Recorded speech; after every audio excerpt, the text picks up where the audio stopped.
जमात इस्लामी हमेशा किसानों की बात करती है, अवाम की बात करती है और दूसरी जानब तनकीद भी होती है कि जमात इस्लामी जो है वो बड़े घर की एक जैली जमात है। पंजाब हुकूमत की, वफाकी हुकूमत की, सूबों की हुकूमत की ज़राअत पॉलिसी गलत है, नाकाम है। वो ज़राअत के लिए भी, किसानों के लिए भी एक बड़ी तबाही का जरिया बन। जमात इस्लामी एक मुल्कगीर जमात है, मुनज़्ज़म जमात है। हम आइन, कानून और ज़ाब्तों के पाबंद हैं। हमारी सियासत में शाइस्तगी है। हम किसी बैकग्राउंड से इक़्तिदार पर आने वाले नहीं हैं। हम आवाम के साथ राब्ता रखते हैं, आवाम के मसाइल को उठाते हैं। एक मजहबी सियासी जमात ने पिछले दिनों फलस्तीन के हक में जलसा रैली निकाली, उनके साथ हुकूमत ने जो हशर किया वो आपके सामने है। लेकिन आज आपने माशाल्लाह बहुत बड़ा जलसा किया हुजरा शाह मुकीम में, उकाड़ा की आपकी क़यादत ने, आपको नहीं रोका जाता, क्या वजह है? हम समझते थे कि गलत हुआ है, साथ ये ठीक नहीं हुआ, लेकिन मसला ये होता है कि ताली दोनों हाथों से बजती है और हमारा मौक़िफ़ है कि सियासत पुरअमन हो, सियासत शाइस्ता हो, कानून हाथ में न लिया जाए, असला हाथ में न लिया जाए, डंडा और पत्थर न उठाया जाए। सियासी इंतकामी कार्रवाइयाँ कब तक चलती रहेंगी? जो भी पोलिटिकल पार्टी जब बरसरे इक़्तिदार आती है तो वो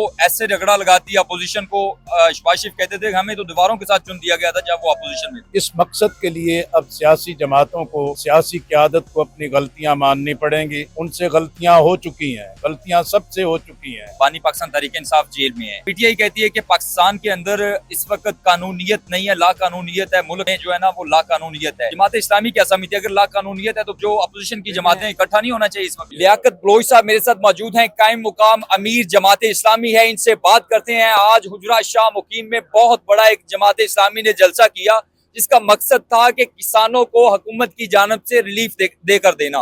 लियाकत बलोच साहब से बात करते हैं। सर बताइएगा, जमात इस्लामी हमेशा किसानों की बात करती है, अवाम की बात करती है और दूसरी जानब तनकीद भी होती है कि जमात इस्लामी जो है वो बड़े घर की एक जैली जमात है। बिस्मिल्लाहिर्रहमानिर्रहीम।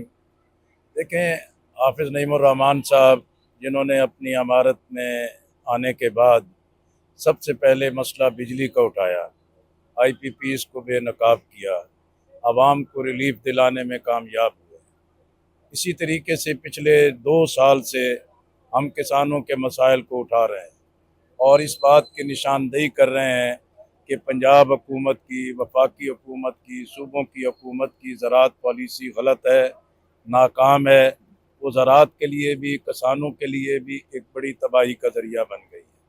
और आज के कारवां ने इस बात को साबित किया है कि जमात इस्लामी ने किसानों की तर्जमानी की है, जमात इस्लामी ने किसानों के मसाइल पर आवाज़ उठाई है और किसानों ने इस पर लब्बैक कहा है। इसलिए एक बहुत बड़ी तादाद में लोग जमा हुए हैं। सर ये बता दीजिएगा, जमात इस्लामी एक मुल्कगीर जमात है, मुनज़्ज़म जमात है। हम आइन, कानून और ज़ाब्तों के पाबंद हैं। हमारी सियासत में शाइस्तगी है, हमारी सियासत में अमानत और दयानत है। हम किसी की कोई आलाकारी नहीं करते, हम किसी बैकग्राउंड से इक़्तिदार पर आने वाले नहीं हैं। हम आवाम के साथ राब्ता रखते हैं, आवाम के मसाइल को उठाते हैं। अगरचे आवाम को इस वक्त माफियाज ने अपने कब्ज़े में लिया हुआ है, वो हर चीज़ चाहने के बावजूद भी खुद अपने ज़मीर के मुताबिक अपना फ़ैसला नहीं कर पाते। लेकिन जमात इस्लामी आइन की पाबंदी करते हुए, कानून की पाबंदी करते हुए, कुरान और सुन्नत के अहकामात की पाबंदी करते हुए हम आवाम के मसाइल भी उठाएंगे, इस आवाज़ को मुनज़्ज़म भी करेंगे और इंशाअल्लाह पाकिस्तान के आवाम अब इन माफियाज से जान छुड़ाएंगे और इनसे निजात पाएंगे।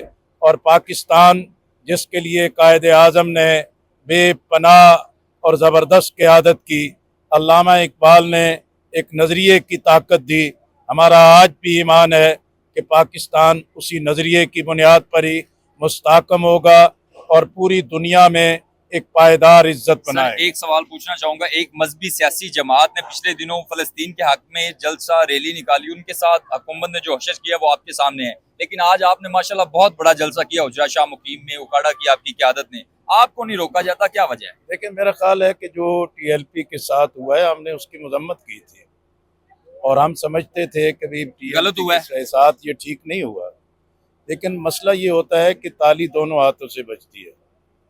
TLP के साथ पाकिस्तान की अहले सुन्नत की तमाम जमातें और क़यादत भी और तमाम दीनी जमातें भी हमेशा राब्ता करने की कोशिश करती रही हैं, लेकिन उन्होंने इसको कोई अहमियत नहीं दी और इसी वजह से जब भी वो तनहा कोई मुजाहरा करते हैं, फिर उसके अंदर एक तशद्दुद आ जाता है जिसकी वजह से एस्टैब्लिशमेंट को अपनी मर्जी मुसल्लत करने का मौका मिलता है।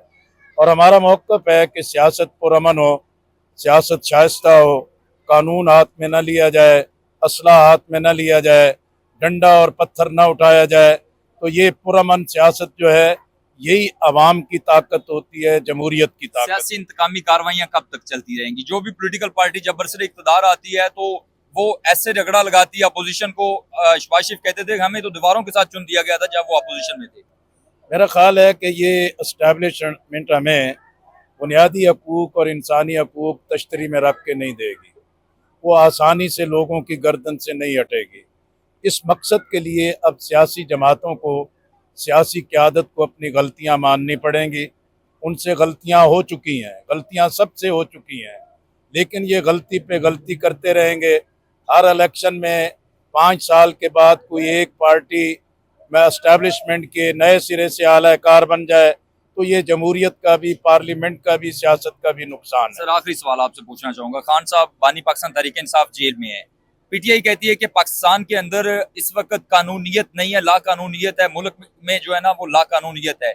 जमात इस्लामी क्या समझती है? अगर ला कानूनियत है तो फिर जो अपोजिशन की जमातें इकट्ठा नहीं होना चाहिए इस वक्त? देखें, जो जब मिलिट्री कोर्ट्स बन रही थी, हमने पीटीआई को भी रोका था, मुस्लिम लीग को भी रोका था, ये अपना पीपल्स पार्टी को भी रोका था कि ये फौजी अदालतें बनाने में आप कानून साजी न करें, आइन की तरमीम न करें।